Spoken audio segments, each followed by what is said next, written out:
আহি পৰিছে আজিৰ কেইবাটাও গুৰুত্বপূৰ্ণ খবৰ। এনেধৰণৰ খবৰসমূহ নিতৌ চাবৰ বাবে চেনেলটো ছাবস্ক্ৰাইব কৰি ভিডিঅ'টোত এটা লাইক কৰি দিব। মুখ্যমন্ত্ৰী হিমন্ত বিশ্ব শৰ্মাই পদত্যাগ কৰক। গৃহ বিভাগৰ একো কাম নাই ৰাজ্যত। কাম বন নাইকিয়া ল'ৰাবিলাকে হাতত হেংদাং লৈ অতবালি কৰা পুলিচে কিয় চাই থাকে? বিভাগৰ প্ৰশাসনে পদত্যাগ কৰি চাকৰি বাদ দিব লাগে। সংখ্যালঘু সংগ্ৰামী পৰিষদৰ নেতা মুছাব্বিৰ আলী আহমেদৰ হুংকাৰ।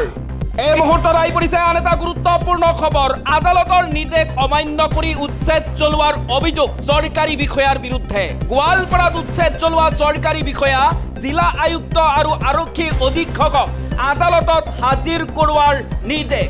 উচ্ছেদ চলাই বিপদত গোৱালপাৰা আৰক্ষী।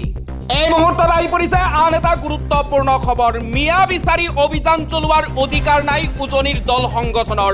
আমিও নিজৰ কাৰণে ৰাজপথত নামিবলৈ সাজু। উজনিত চলা অভিযানৰ তীব্ৰ গৰিহণা মোচাৰ। এই মুহূৰ্তত আহি পৰিছে আন এটা গুৰুত্বপূৰ্ণ খবৰ। হিমন্ত বিশ্ব শৰ্মা থকালৈকে কোনেও অসমীয়াৰ এডাল নমো ছিঙিব নোৱাৰিব। অসমীয়াৰ কিবা হ'লে সকলোতকৈ আগত উপস্থিত হ'ম। হিমন্ত বিশ্ব শৰ্মা থকালৈকে অসমীয়াই চিন্তা কৰাৰ প্ৰয়োজন নাই। এই মন্তব্য কৰিছে মুখ্যমন্ত্ৰী ডক্টৰ হিমন্ত বিশ্ব শৰ্মাই। এই মুহূৰ্তত আহি পৰিছে আন এটা গুৰুত্বপূৰ্ণ খবৰ। অসমত কাৰ ওপৰত কোনে চলাইছে নিৰ্যাতন? অসমীয়াৰ ওপৰত মিয়াই নে মিয়াৰ ওপৰত চৰকাৰে? মিয়াক নিৰ্যাতন কৰা বুলি আজমল বাহিনীয়ে আৰক্ষীক অভিযোগ দিয়াৰ পাছতে তীব্ৰ প্ৰতিক্ৰিয়া মুখ্যমন্ত্ৰীৰ।